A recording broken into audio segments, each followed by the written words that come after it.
welcome back to my YouTube channel. In today's episode, I am going to be bringing you along with us doing the coving. We don't have any experience doing coving whatsoever, so I really am bringing you along with us in the journey of the DIY of doing our own coving, and hopefully any mistakes that we make, I can tell you not to make those mistakes. So the first thing we're going to start with now is we're going to use an electric miter saw that we already have. So I wouldn't recommend going out and buying one of these if you don't have one already. You can use a miter block, especially if your coving isn't too wide, then you could definitely use a miter block. I'll pop up on the screen the type of thing that I'm on about. But we're going to go and get our miter saw now and start practicing to try and do the coving, because we've got internal and external corners to do. So yeah, wish us luck. So this is polystyrene coving, so it's really lightweight and it shouldn't need much adhesive at all. We have got this from Wix. So yeah, it came with free delivery and it was all delivered, and they're decent sizes, so they're not too long, so you can actually like maneuver around them. But yeah, so what we're going to do is try and cut the corners first, pop it up. We've watched some YouTube videos. Some people use little pins to keep it in place. We might try that, we might not, we'll see how we get on. But yeah, Wix, really standard coving, really lightweight, and just using a adhesive, which I will show you now. Okay, so just using a mastic gun with the adhesive. We've just got instant grab adhesive from Wix, and we'll see how we get on with that. But if it starts to slip, we will put some little pins underneath, but we're going to try and get away with just gluing it, but we shall see. And then once it's done, then we need to go round with cork and fill in all the gaps at the top and the bottom. Okay, so this is our miter saw. The only thing I've seen people recommend when using, obviously we've got candy kittens, is basically if you cut the coving at a wrong angle, then it will impact massively on how it sits on the wall. So for example, we've got to make sure that it sits on the same angle every time we cut it. So it's not like just a tiny bit down like that, or like that, or like, it has to be as if it's on the wall every time you cut it, otherwise you're going to get a wonky angle. So we need to try and come up with a system. I've seen someone on Instagram, they put a bit of masking tape and then make sure they don't put all the masking tape, because you could cut it like that and that's going to be wrong. So you need to make sure it's always being cut on the right angle, and probably cut it. There we go, for 45 degrees.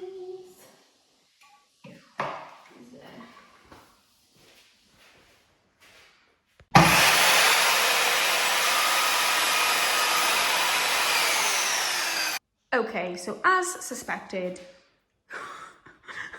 we can't do it. Right, we tried that. No, it's upside down. No. Tried. Okay guys, I think we might have figured it out. So because we haven't got like a large fence here, and we haven't got anything to like butt it up against, we need to do it on a bevel cut like this.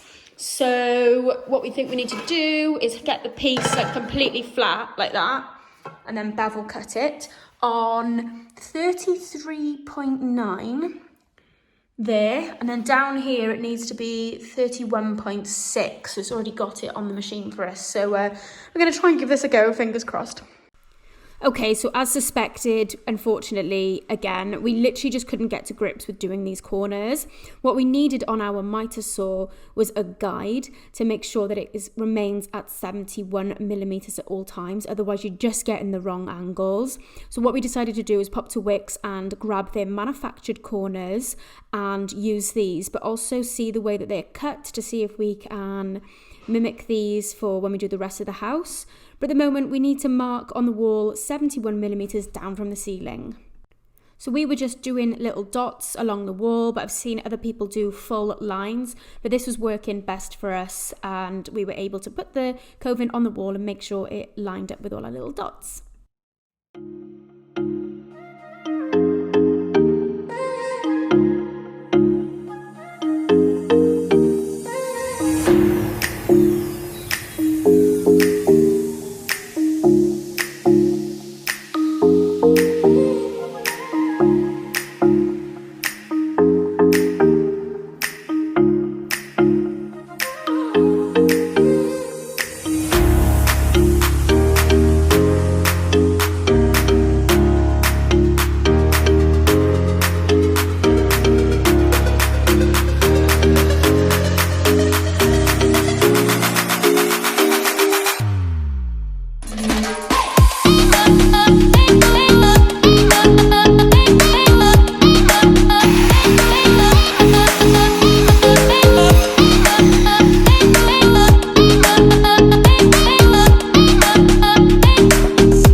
one night.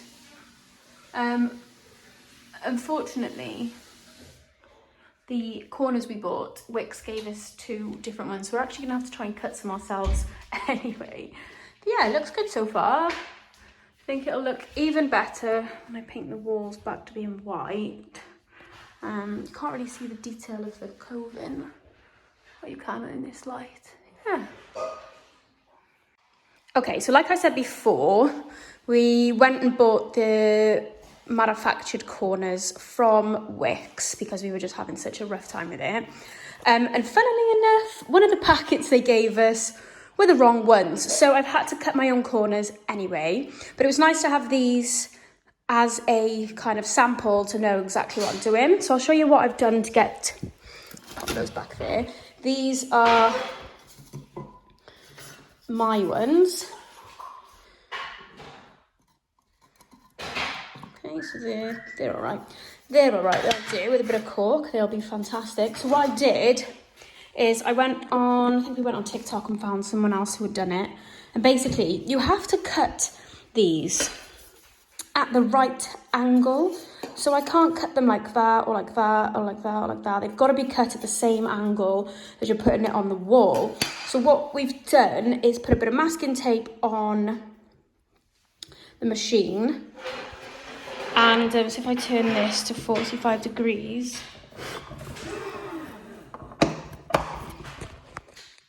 you need the masking tape by there. So I've done, I think it was 65 centimetres from there.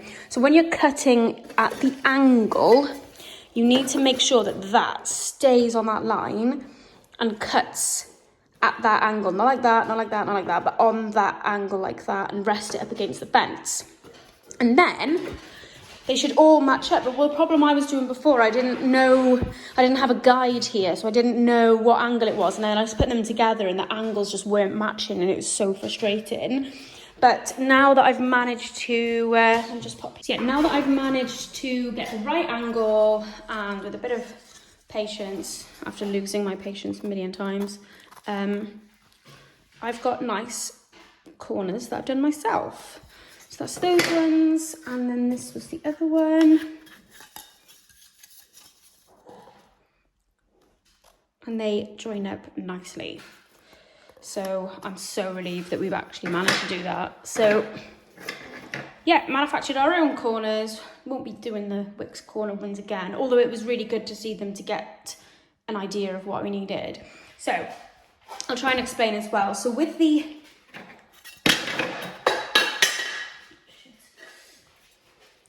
internal corners, so if you imagine this is on the wall now, in the corner of the room like that, that's an internal corner. When you're cutting the internal corners, you need it to be beveled slightly here so that they match up. Otherwise you'd be trying to match up 2 straight edges.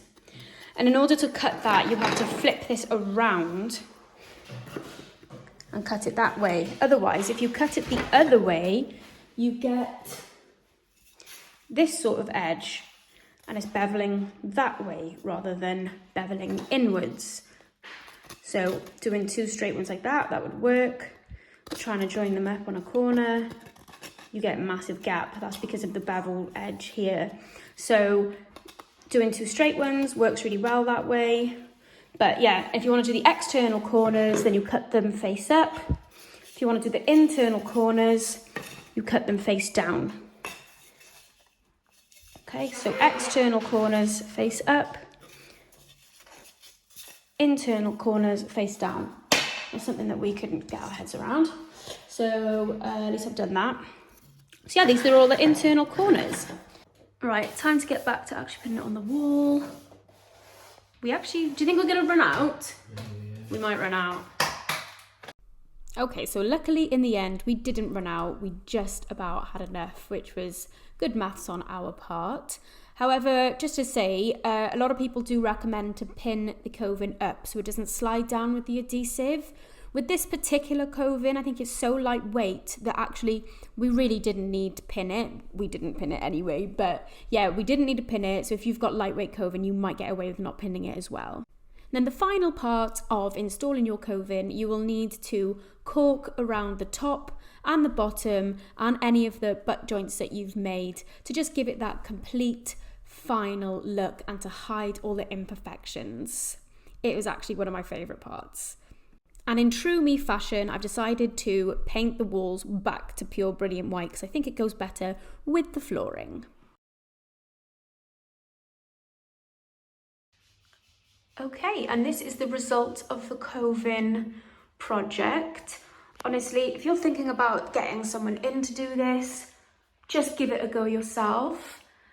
We need to give it another lick of paint, I think, but at the moment, I'm really pleased with how it's looking. So we just need to hide some of the imperfections. I'm gonna get a much thicker paint to hide all the imperfections, but I'm really pleased with how the Coving is looking and how the hallway is starting to look overall. But yeah, no, it looks really good. I'm really impressed with the corners. And that's the thing with all these packs you can buy lately, they come with manufactured corners, which saves you a job and a half. As you saw, you know, we use our miter saw quite often and we really struggled to do the corners, but they look so good.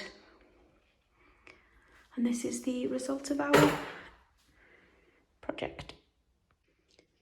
I just want to put the camera this way so you can kind of see the whole hallway.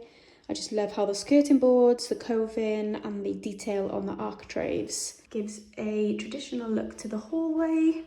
Just need to push bookcase back in. And yeah, eventually we're going to panel the hallway and put a bolder colour on the bottom half. But yeah, in terms of Coving, if you're thinking about doing it yourself, please do give it a try. I hope you've enjoyed this episode and I wish you good luck in your Coving installation projects. One thing I would say, do you know what? Just get the manufactured corners. It'll save you a lot of hassle unless you've got someone who knows how to cut Coving very well. Anyway, thank you so much for watching. Good luck in your projects and I will see you in the next video.